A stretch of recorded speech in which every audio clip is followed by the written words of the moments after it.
Assalamualaikum warahmatullahi wabarakatuh. Perkenalkan, nama saya Muhammad Sadam Hussein. NIM 1813304x282. Kali ini kita akan mempelajari pembelajaran Inquiry Based Learning atau IBL. Yang pertama, kita ada pengertian Inquiry Based Learning menurut beberapa ahli. Yang pertama, menurut Khairul Anam, itu mengemukakan bahwa inquiry dari kata bahasa Inggris berarti penyidikan atau meminta keterangan. Pendekatan inquiry yang dilakukan demikian meminta keterangan. Pendekatan inquiry yang dilakukan demikian memandang siswa sebagai pemikir yang aktif, mencari, memeriksa, memproses data dari lingkungan.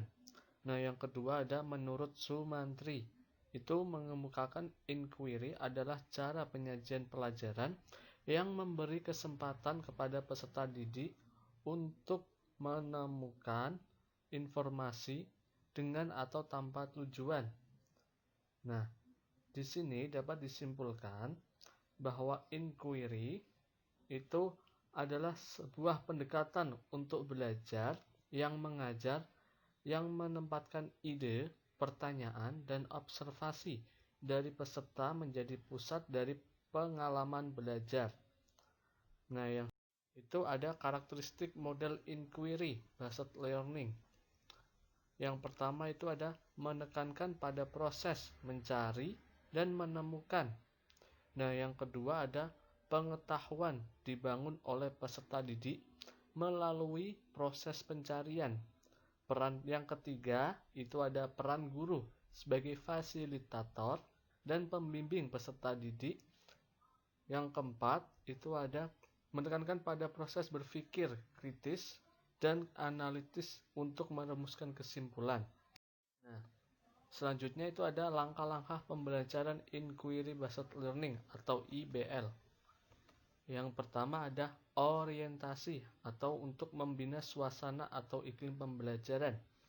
Yang kedua itu ada merumuskan masalah, itu membawa siswa pada suatu persoalan yang disajikan mengandung teka-teki. Yang ketiga merumuskan hipotesis, jawaban sementara dari suatu permasalahan yang sedang dikaji. Yang keempat, mengumpulkan data atau aktivitas menjaring informasi. Yang kelima, itu ada menguji hipotesis atau proses menentukan jawaban. Yang terakhir ada merumuskan kesimpulan atau proses mendeskripsikan. Selanjutnya ada kekurangan pembelajaran inquiry based learning. Yang pertama adalah pembelajaran inquiry sulit dalam merencanakan pembelajaran karena terbentur dengan kebiasaan peserta didik dalam belajar. Yang kedua, kadang-kadang dalam mengimplementasikannya itu memerlukan waktu yang panjang sehingga pendidik itu sulit menyesuaikannya dengan waktu yang telah ditentukan. Yang ketiga, itu ada selama kriteria keberhasilan belajar itu ditentukan oleh kemampuan peserta didik menguasai materi pembelajaran, maka pembelajaran inquiry ini akan sulit diimplementasikan oleh peserta didik. Di sini juga ada kelebihannya.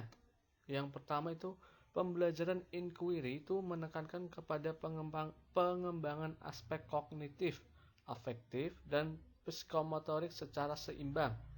Yang kedua ada pembelajaran inquiry itu dapat memberikan ruang kepada peserta didik untuk belajar sesuai dengan gaya belajar mereka. Yang ketiga itu inquiry merupakan model yang dianggap sesuai dengan perkembangan psikologi belajar modern yang menganggap belajar adalah proses perubahan tingkah laku berkat adanya pengalaman. Yang keempat itu ada pembelajaran ini itu dapat melayani kebutuhan peserta didik yang memiliki kemampuan di atas rata-rata.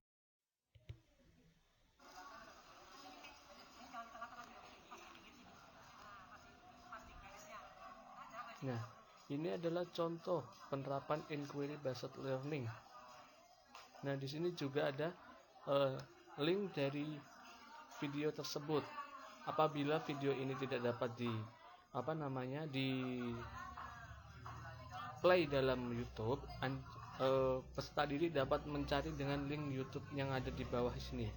Oke. Itu tadi pembahasan dari pembelajaran inquiry atau IBL. Sekian dan terima kasih. Wassalamualaikum warahmatullahi wabarakatuh.